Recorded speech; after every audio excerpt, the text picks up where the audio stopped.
Immigration ਨੂੰ ਲੈ ਕੇ ਅੱਜ ਦੀ ਪਹਿਲੀ ਖਬਰ ਆ। ਇਹ ਅਸਾਈਲਮ ਦੇ ਉੱਤੇ ਕ੍ਰੈਕਡਾਊਨ ਢਿੱਲਾ ਹੋਣ ਜਾ ਰਿਹਾ ਆ। ਇਹ ਜਿਹੜੀ ਆ ਇਸ ਟਾਈਮ CBS ਨਿਊਜ਼ ਐਕਸਕਲੂਸਿਵ ਜਿਹੜੀ ਆ ਉਹ ਰਿਪੋਰਟਿੰਗ ਕਰ ਰਿਹਾ ਆ। ਸੋ ਅਸਾਈਲਮ ਨੂੰ ਲੈ ਕੇ ਜੋ ਟਰੰਪ ਐਡਮਿਨਿਸਟ੍ਰੇਸ਼ਨ ਨੇ ਸਖਤੀ ਕੀਤੀ ਹੋਈ ਸੀਗੀ, ਉਹਨੂੰ ਕਹਿੰਦੇ ਵੀ ਸਕੇਲ ਬੈਕ, ਉਹਨੂੰ ਪਿੱਛੇ ਜਿਹੜਾ ਆ ਉਹ ਉਸ ਦੇ ਵਿੱਚ ਹੱਥ ਖਿੱਚ ਰਹੇ ਆ। ਕੱਲ ਜੇ ਆਪਾਂ ਦੇਖਿਆ ਜਾਵੇ ਤਾਂ ਦੁਨੀਆ ਅਮਰੀਕਾ ਦੇ ਵਿੱਚ ਦੇ ਨਾਲ ਨਾਲ ਦੁਨੀਆ ਦੇ ਕਈ ਹੋਰ ਵੱਡੇ ਸ਼ਹਿਰਾਂ ਦੇ ਵਿੱਚ ਵੀ ਨੋ ਕਿੰਗਸ ਪ੍ਰੋਟੈਸਟ ਜਿਹੜੇ ਆ ਉਹ ਦੇਖੇ ਗਏ ਹੈਗੇ ਆ। ਸੋ ਅਮਰੀਕਾ ਦੇ ਵਿੱਚ ਮਿਲੀਅਨਸ ਆਫ ਜਿਹੜੇ ਲੋਕ ਆ, ਜਿੱਥੇ ਹਜ਼ਾਰਾਂ ਹੀ ਇਹ ਜਿਹੜੇ ਪ੍ਰੋਟੈਸਟ ਛੋਟੇ ਤੋਂ ਵੱਡੇ ਜਿਹੜੇ ਆ ਉਹ ਦੇਖੇ ਗਏ ਆ। ਸੋ ਨੋ ਕਿੰਗਸ ਪ੍ਰੋਟੈਸਟ ਦੇ ਦਰਮਿਆਨ ਅੱਜ ਜਿਹੜਾ ਹਰਜੋਤ ਸਿੰਘ ਜੀ ਟਰੰਪ ਐਡਮਿਨਿਸਟ੍ਰੇਸ਼ਨ ਦੇ ਬਾਬਤ CBS ਨਿਊਜ਼ ਰਿਪੋਰਟ ਕਰ ਰਿਹਾ ਆ ਵੀ ਅਸਾਈਲਮ ਦੇ ਵਿੱਚ ਜਿਹੜਾ ਕ੍ਰੈਕਡਾਊਨ ਆ ਉਸ ਨੂੰ ਸਕੇਲ ਬੈਕ ਕੀਤਾ ਜਾ ਰਿਹਾ ਆ। ਕਹਿੰਦੇ ਵੀ DC ਦੇ ਵਿੱਚ ਜਿਹੜੀ ਨੈਸ਼ਨਲ ਗਾਰਡ ਦੀ ਸ਼ੂਟਿੰਗ ਹੋਈ ਸੀ, ਉਸ ਤੋਂ ਬਾਅਦ ਦੇ ਵਿੱਚ ਇਹ ਹੁਣ ਕ੍ਰੈਕਡਾਊਨ ਆ ਉਸ ਦੇ ਵਿੱਚ ਕਹਿ ਸਕਦੇ ਹਾਂ ਵੀ ਢਿੱਲ ਆਵੇਗੀ। ਜਿਹੜੀ 2 ਨੈਸ਼ਨਲ ਗਾਰਡ ਦੀ ਮੈਂਬਰਸ ਦੀ ਜਿਹੜੀ ਹਰਜੋਤ ਸਿੰਘ ਜੀ ਵਾਸ਼ਿੰਗਟਨ DC ਦੇ ਵਿੱਚ ਸ਼ੂਟਿੰਗ ਹੋਈ ਸੀ ਇੱਕ ਅਫਗਾਨੀ ਮੂਲ ਦੇ ਬੰਦੇ ਦੇ ਹੱਥੋਂ, ਜਿਸ ਨੂੰ ਅਸਾਈਲਮ ਗ੍ਰਾਂਟ ਕੀਤਾ ਗਿਆ ਸੀ 2025 ਤੋਂ ਬਾਅਦ ਦੇ ਵਿੱਚ। ਉਸ ਤੋਂ ਬਾਅਦ ਦੇ ਵਿੱਚ ਟਰੰਪ ਹੁਣਾਂ ਨੇ ਜਿੰਨੇ ਵੀ ਅਸਾਈਲਮ ਕੇਸਿਸ ਸੀਗੇ ਜੋ USCIS ਦੇ ਦੁਆਰਾ ਦੇਖੇ ਜਾਂਦੇ ਸੀਗੇ, ਉਹਨਾਂ ਦੇ ਉੱਤੇ ਪੌਜ਼ ਲਾ ਦਿੱਤਾ ਸੀਗਾ। ਤੇ ਹੁਣ ਕਹਿੰਦੇ ਵੀ ਟਰੰਪ ਐਡਮਿਨਿਸਟ੍ਰੇਸ਼ਨ ਨੇ ਉਦੋਂ ਇਹ ਕਿਹਾ ਸੀਗਾ ਵੀ ਇਹ ਜ਼ਰੂਰੀ ਆ ਕਿਉਂਕਿ ਨੈਸ਼ਨਲ ਸਿਕਿਉਰਿਟੀ ਦਾ ਜਿਹੜਾ ਖਤਰਾ ਆ ਉਹ ਬਣਿਆ ਪਿਆ ਆ। ਤੇ ਇਨਡੈਫੀਨਿਟ ਸਸਪੈਂਸ਼ਨ ਨਵੇਂ ਜਿਹੜੇ ਅਸਾਈਲਮ ਰਿਕੁਐਸਟ ਆ ਉਹਨਾਂ ਉੱਤੇ ਉਹਨਾਂ ਨੇ ਕਰ ਦਿੱਤੀ ਸੀ। ਪਰ ਕਹਿੰਦੇ ਵੀ ਅੱਜ ਐਡਮਿਨਿਸਟ੍ਰੇਸ਼ਨ ਨੇ ਇਹ ਫੈਸਲਾ ਲਿਆ ਆ ਵੀ ਉਹ ਅਸਾਈਲਮ ਜੁਡੀਕੇਸ਼ਨ ਜਿਹੜੀ ਪੌਜ਼ ਕੀਤੀ ਹੋਈ ਸੀ ਮੋਸਟ ਕੇਸਿਸ ਦੇ ਵਿੱਚ, ਉਸ ਦੇ ਉੱਤੇ ਇਹ ਜਿਹੜਾ ਪੌਜ਼ ਆ ਉਸ ਨੂੰ ਹੁਣ ਹਟਾਉਣ ਜਾ ਰਹੇ ਹੈਗੇ ਆ। ਕਹਿੰਦੇ ਵੀ ਕੁਛ ਕੁ ਜਿਹੜੇ ਮੁਲਕ ਆ ਜਿਨ੍ਹਾਂ ਦੇ ਉੱਤੇ ਟਰੈਵਲ ਬੈਨ ਤੇ ਸਟੀਪ ਇਮੀਗ੍ਰੇਸ਼ਨ ਰਿਸਟ੍ਰਿਕਸ਼ਨਸ ਲੱਗੀਆਂ ਆ, ਉਹਨਾਂ ਮੁਲਕ ਦੇ ਜਿਹੜੇ ਨੈਸ਼ਨਲਸ ਆ ਉਹਨਾਂ ਨੂੰ ਇਸ ਪੌਜ਼ ਦਾ, ਇਸ ਰੋਕ ਦਾ ਜਿਹੜਾ ਸਾਹਮਣਾ ਕਰਨਾ ਪਊਗਾ।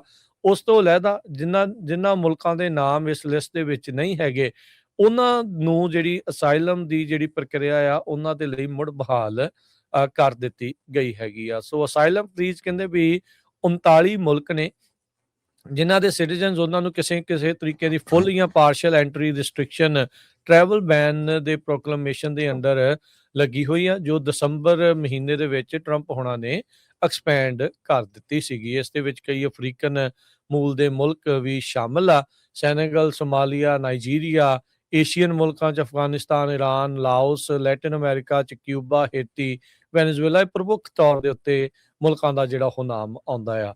ਸੋ ਅਸਾਈਲਮ ਨੂੰ ਮੁੜ ਬਹਾਲ ਇੱਕ ਹਿਸਾਬ ਦੇ ਨਾਲ ਹਰਜੋਤ ਸਿੰਘ ਜੀ ਇੱਥੇ ਇੱਕ ਚੀਜ਼ ਜਿਹੜੀ ਕਲੀਅਰ ਕਰ ਦਿੱਤੀ ਜਾਏਗੀ, ਜਿਨ੍ਹਾਂ ਦੇ ਕੇਸ ਚੱਲ ਰਹੇ ਉਹ ਚੱਲਦੇ ਰਹਿਣਗੇ, ਉਹਨਾਂ ਦੀ ਪ੍ਰਕਿਰਿਆ ਦੇ ਉੱਤੇ ਕੋਈ ਅਸਰ ਨਹੀਂ ਸੀਗਾ। ਜਿਹੜਾ ਕੋਈ ਨਵੇਂ ਤੌਰ ਦੇ ਉੱਤੇ ਅਸਾਈਲਮ ਅਪਲਾਈ ਕਰਨ ਦੀ ਕੋਸ਼ਿਸ਼ ਕਰ ਰਿਹਾ ਸੀ, ਜੇ ਉਹ ਉਹ ਦਸੰਬਰ ਤੋਂ ਬਾਅਦ ਦੇ ਵਿੱਚ ਤਾਂ ਟੋਟਲੀ ਉਹਨਾਂ ਨੇ ਨਵਾਂ ਅਸਾਈਲਮ ਲਾਉਣ ਦੇ ਉੱਤੇ ਹੀ ਇੱਕ ਹਿਸਾਬ ਦੇ ਨਾਲ ਪੌਜ਼ ਕੀਤਾ ਹੋਇਆ ਸੀ ਸਾਰੇ ਮੁਲਕਾਂ ਦੇ।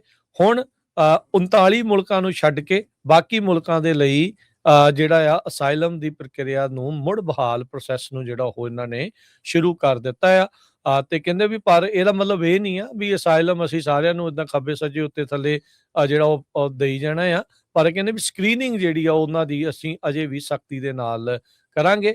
ਪਰ ਟਰੰਪ ਐਡਮਿਨਿਸਟ੍ਰੇਸ਼ਨ ਨੇ ਜਿਹੜੀ ਸਖਤੀ ਕੀਤੀ ਸੀ ਅਸਾਈਲਮ ਕ੍ਰੈਕਡਾਊਨ ਦੇ ਉੱਤੇ, ਉਸ ਦੇ ਵਿੱਚ ਅੱਜ ਢਿੱਲ ਜਿਹੜੀ ਉਹ ਦਿੱਤੀ ਹੈਗੀ ਆ। ਤੇ ਬਾਕੀ ਮੁਲਕਾਂ ਦੇ ਲੋਕਾਂ ਦੇ ਲਈ 39 ਮੁਲਕਾਂ ਦੇ ਲੋਕਾਂ ਨੂੰ ਛੱਡ ਕੇ ਜਿਨ੍ਹਾਂ ਦਾ ਟਰੈਵਲ ਰਿਸਟ੍ਰਿਕਸ਼ਨ ਵਾਲੇ ਲਿਸਟ ਦੇ ਵਿੱਚ ਨਾਮ ਆ, ਉਹਨਾਂ ਦੇ ਅਸਾਈਲਮ ਜਿਹੜੇ ਉਹ ਅਪਲਾਈ ਹੋਣੇ ਸ਼ੁਰੂ ਹੋ ਸਕਣਗੇ। ਸਾਡੇ ਬਹੁਤੇ ਸਰੋਤੇ ਜਿਹੜੇ ਆ ਉਹ ਭਾਰਤੀ ਮੂਲ ਦੇ ਆ, ਪੰਜਾਬੀ ਆ ਜਾਂ ਹੋਰ। ਸੋ ਇੰਡੀਆ ਇਹਦੇ ਵਿੱਚ ਜਿਹੜੇ ਇੰਡੀਆ ਵਾਲੇ ਉਹ ਅਪਲਾਈ ਕਰ ਸਕਦੇ ਆ। ਉਹਨਾਂ 39 ਮੁਲਕਾਂ 'ਚ ਨਹੀਂ ਹੈ ਜਿਹਨਾਂ 'ਚ ਬੈਨ ਲਾਇਆ ਹੋਇਆ ਹੈਗਾ। ਉਹਨਾਂ 'ਚ ਮੋਸਟਲੀ ਮੁਸਲਿਮ ਕੰਟਰੀ ਜਾਂ ਸਾਊਥ ਅਫਰੀਕਨ ਕੰਟਰੀਜ਼ ਹੈਗੀਆਂ ਆ। ਕਹਿੰਦੇ ਵੀ ਜਿਹੜਾ ਇਹ ਅਸਾਈਲਮ ਦੇ ਉੱਤੇ ਪੌਜ਼ ਇਸ ਕਰਕੇ ਲਾਇਆ ਸੀਗਾ, ਸੈਕਿੰਡ ਜਿਹੜਾ ਪ੍ਰੈਜ਼ੀਡੈਂਟ ਟਰੰਪ ਉਹਨਾਂ ਦਾ ਐਡਮਿਨਿਸਟ੍ਰੇਸ਼ਨ ਜਿਹੜਾ ਪਹਿਲਾ ਐਡਮਿਨਿਸਟ੍ਰੇਸ਼ਨ ਸੀ ਉਹਨਾਂ ਨੇ ਪਾਲਿਸੀਆਂ ਬੜੀਆਂ ਜਿਹੜੀਆਂ ਲੈਕਸ ਰੱਖੀਆਂ ਸੀ, ਜਿਹੜਾ ਮਰਜ਼ੀ ਚੱਕ ਕੇ ਆ ਜਾਏ ਬਾਰਡਰ ਤੋਂ। ਸੋ ਪੂਰੀ ਵੈਟਿੰਗ ਕਰਨ ਦੇ ਲਈ ਇਸ ਕਰਕੇ ਉਹ ਲਾਇਆ ਸੀ ਤੇ ਦੁਬਾਰਾ ਕੀ ਉਹ ਹੁਣ ਖੋਲਣ ਜਾ ਰਹੇ ਹੈਗੇ ਆ। ਕਹਿੰਦੇ ਵੀ ਇਹਦੇ ਕਰਕੇ ਹੁਣ ਜਿਹੜਾ ਇਮੀਗ੍ਰੇਸ਼ਨ ਫਰਾਡ ਆ ਉਸ ਨੂੰ ਰੋਕਿਆ ਜਾ ਸਕੂਗਾ ਤੇ ਸਿਕਿਉਰਿਟੀ ਦਾ ਮੇਨ ਜਿਹੜਾ ਕੰਸਰਨ ਸੀਗਾ ਜਿਹਦੇ ਕਰਕੇ ਜੋ ਇਹ ਬੰਦ ਕੀਤਾ ਗਿਆ ਸੀਗਾ। ਸੋ ਕੱਲਾ CBS ਨਹੀਂ, ਅੱਜ ਸਾਰੇ ਜਿੰਨੇ ਟੌਪ ਦੇ ਨਿਊਜ਼ਪੇਪਰ ਆ, BBC, ਬਲੂਮਬਰਗ, ਇਹ ਸਾਰੇ ਰਿਪੋਰਟ ਕਰ ਰਹੇ ਹੈਗੇ ਆ। ਸੋ ਇਹ ਕਾਫੀ ਵੱਡੀ ਨਿਊਜ਼ ਹੈਗੀ ਆ, ਸੋ ਹੁਣ ਪੋਲੀਟੀਕਲ ਅਸਾਈਲਮ ਵਾਲੇ ਲੋਕਾਂ ਦੇ ਲਈ। ਜੀ ਬਿਲਕੁਲ। ਸੋ ਜਿਹੜੇ ਹਰਜੋਤ ਸਿੰਘ, ਜਿਹੜੇ 39 ਮੁਲਕ ਦੇ ਲੋਕ ਆ, ਉਹਨਾਂ ਦੇ ਲਈ ਤਾਂ ਜਿਹੜਾ ਵਰਕ ਪਰਮਿਟ, ਗ੍ਰੀਨ ਕਾਰਡ, ਇੱਥੋਂ ਤੱਕ ਕਿ ਸਿਟੀਜ਼ਨਸ਼ਿਪ ਵੀ, ਜਿਹੜੇ ਰਸਤੇ 'ਚ ਸੀਗੇ ਇਹ ਚੀਜ਼ਾਂ ਨੂੰ ਲੈ ਕੇ, ਉਹਦੇ ਵਿੱਚ ਵੀ ਉਹਨਾਂ ਨੇ ਰੋਕ ਜਿਹੜੀ ਉਹ ਲਾ ਦਿੱਤੀ ਸੀਗੀ, ਉਹ ਸ਼ੂਟਿੰਗ ਤੋਂ ਜਿਹੜਾ ਉਹ ਬਾਅਦ ਦੇ ਵਿੱਚ। ਸੋ ਹੋਪਫੁਲੀ ਜਿਹੜੇ ਬਾਕੀ ਮੁਲਕਾਂ ਦੇ ਜਿਹੜੇ ਲੋਕ ਆ, ਹੁਣ ਉਹਨਾਂ ਦੇ ਲਈ ਉਹ ਪ੍ਰਕਿਰਿਆ ਜਿਹੜੀ ਸ਼ੁਰੂ ਹੋਊਗੀ।